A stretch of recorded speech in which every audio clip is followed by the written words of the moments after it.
educação vem de casa, mas tem a parte da personalidade da criança, né? Você vê que tem criança que é mais quietinha, graças a Deus, né? Tive essa sorte. Mas tem criança que não, que é super hiperativa, que quer mexer nas coisas. E por mais que você, em casa, tente fazer, né, ser rígida e tal, a criança tem a personalidade dela. E as pessoas também não entendem, é bem difícil. Ainda mais quando, tipo, que nem aqui, ninguém tem filho. Então é bem difícil, assim, as pessoas olharem com um olhar de amor, né?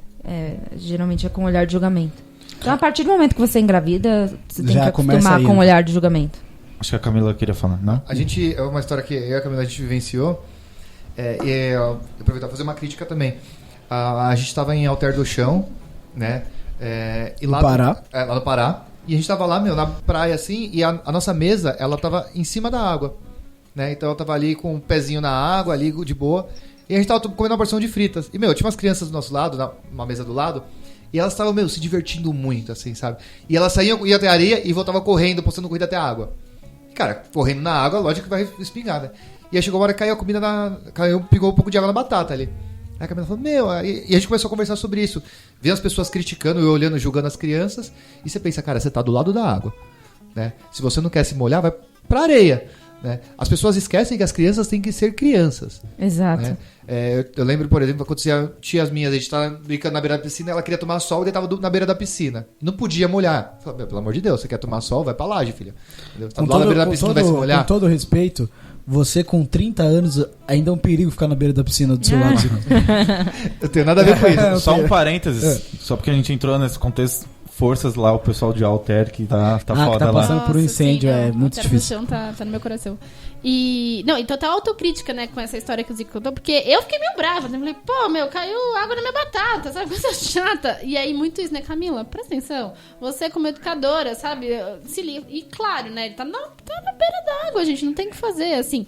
Então, é muito diferente a gente sentir uma irritação, porque, sim, somos seres humanos, mas ter essa consciência muito clara. São crianças. Exato. Não, ultimamente, eu vi acho que não deve fazer mais de 4 meses que eu vi no Twitter uma onda de pessoas que queriam de uma forma segmentar em voos internacionais, porque são mais longos, uma ala com criança e uma ala sem criança. E aí, eu não aguento essas coisas. E aí eu queria só fazer uma ressalva.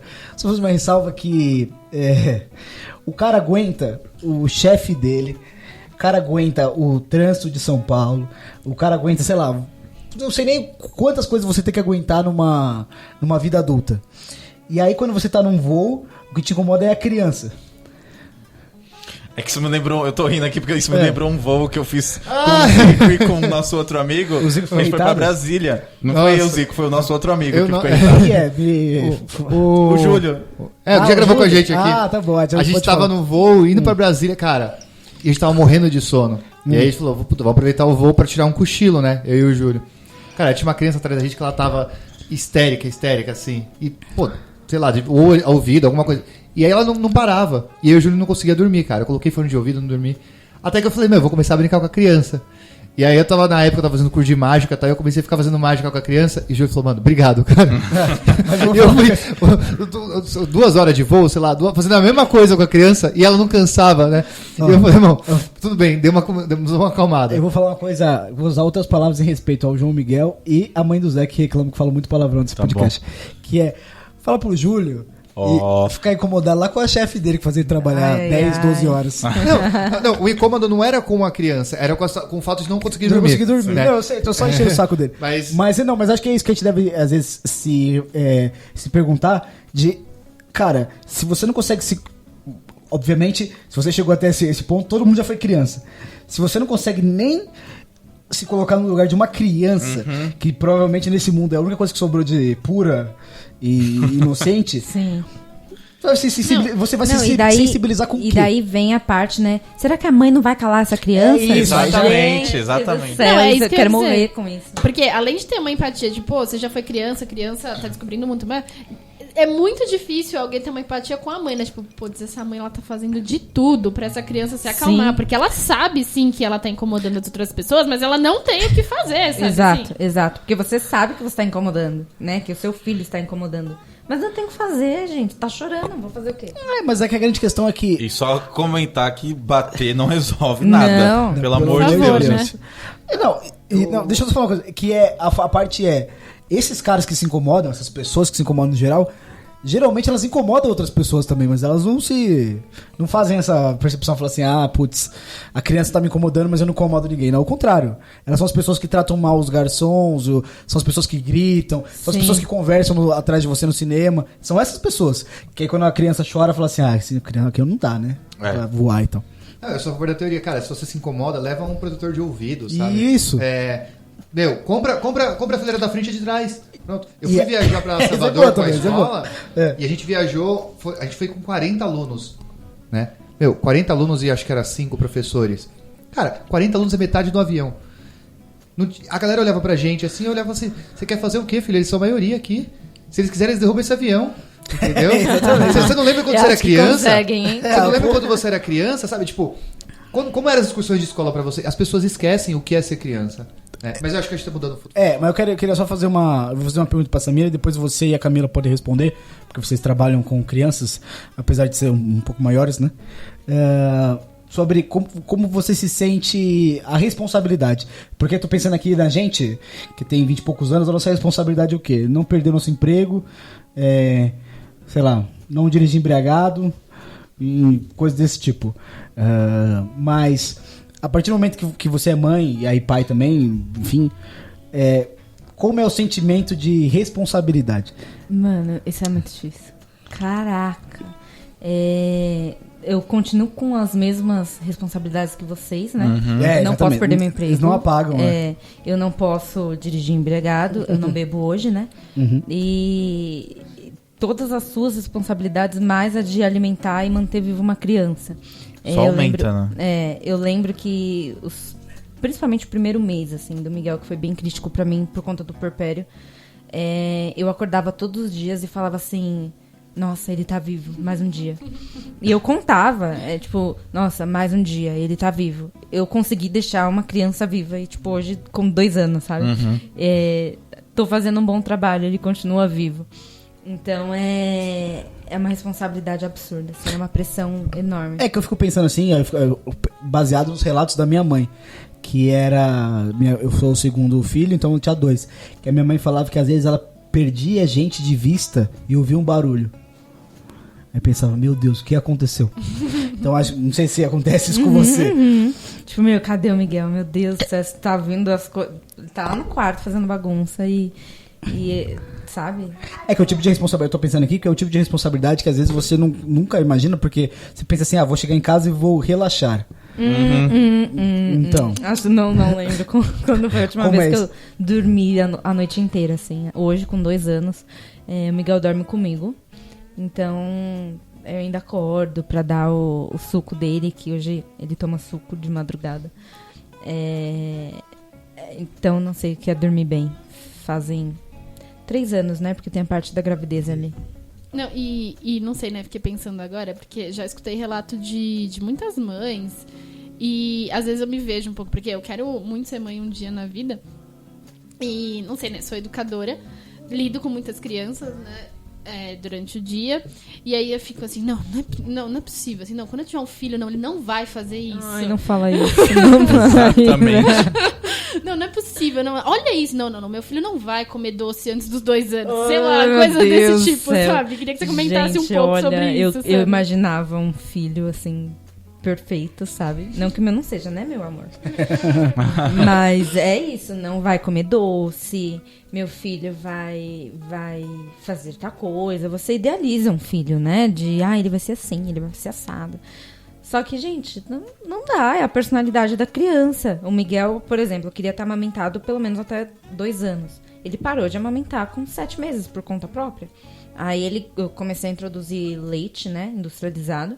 Ele não quis, hoje ele toma Danone. Quando uma criança... Não é saudável, gente, não dê Danone pro filho de vocês, assim, mas... ele toma Danone, eu vou fazer o quê? São coisas que fogem da nossa escolha, Exato, né? Então... mas você é mãe, você tem que impor, não sei o quê. Mas não é assim que você cria um ser humano. Ele tem as vontades dele com 2 anos. Por exemplo, hoje pra ele pôr o tênis que ele veio, foi uma luta. Ele queria vir com um chinelo azul do Buzz estampado enorme. Ele não vai com um chinelo desse de ficar em casa no rolê. Não, tem que ir bonitinho. Mas ele queria vir com o chinelo dele. Então é a personalidade dele, é o jeito dele. E é isso, tipo, você vai ver as crianças lá na festinha comendo brigadeiro e seu filho, porque tem 1 ano e meio, não vai comer? Não, né? E eu acho que isso aí, acho que as nossas mães pensam muito isso, que é certamente o que as nossas mães esperaram da gente não foi o que a gente virou, né? Imagina. Exatamente. Determinada medida. Pode ser, lógico que nossas mães sempre vão falar, nossa, muito orgulho, muito não sei o quê, mas... Com certeza sua mãe imaginava outra coisa. Outra coisa, certamente. Sim. Inclusive, né, beber um pouco menos, talvez, né? Desculpa, mãe. Desculpa, mãe, de novo. No meu caso, com menos tatuagem. Exato. Nossa, gente, minha mãe fica brava comigo. Eu tenho um braço, tipo, cheio de tatuagem. Toda vez minha mãe pega. Que enquanto eu estiver viva, que essa vai ser a última. Mãe, pelo amor de Deus, não fale isso, pelo amor de Deus. Né? A senhora precisa estar aqui na terra comigo, viva. Então, eu acho que também é isso, de você poder... Quando a gente discute isso, você que tá ouvindo, e aí você não tem planos de ser pai, de ser mãe, de ser nada, de olhar pra trás, se você tiver, etc., e pensar nos seus pais, assim, de pensar que, tipo, talvez você tenha agradecido um pouco menos do que você deveria. Eu certamente agradeci menos do que eu deveria. Acho que todo mundo. Todo mundo. Todo mundo. É até você ter um filho pra você tentar entender. Começar a entender. Exato. Bom, é a história da Samira brigar muito e depois parar de brigar. Exato. Né?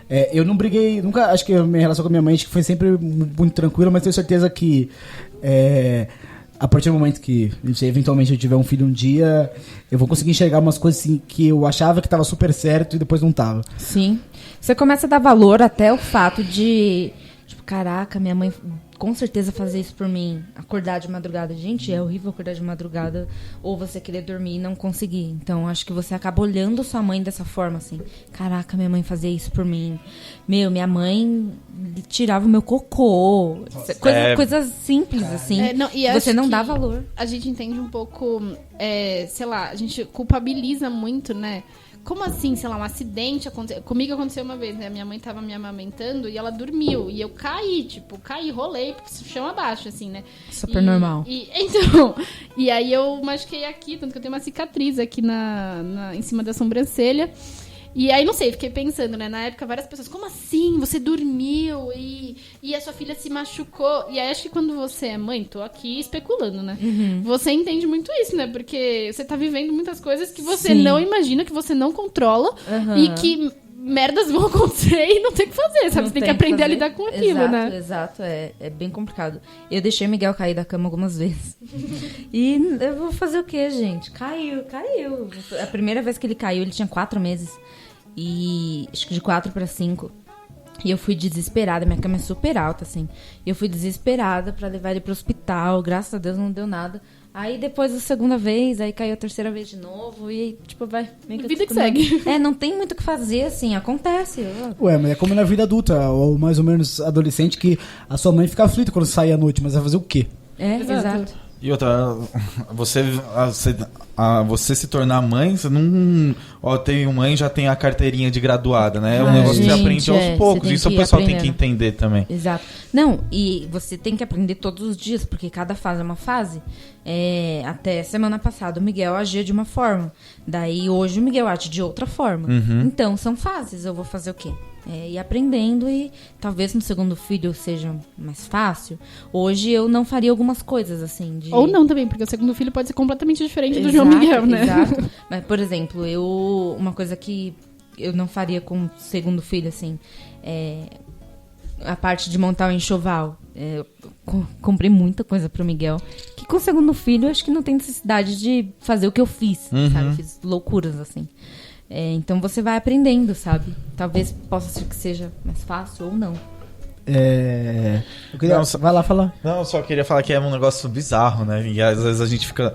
porque isso que a gente tá discutindo aqui agora não vai ser a primeira nem a última vez. Isso acontece sempre, de pais para filhos, gerações que vão passando.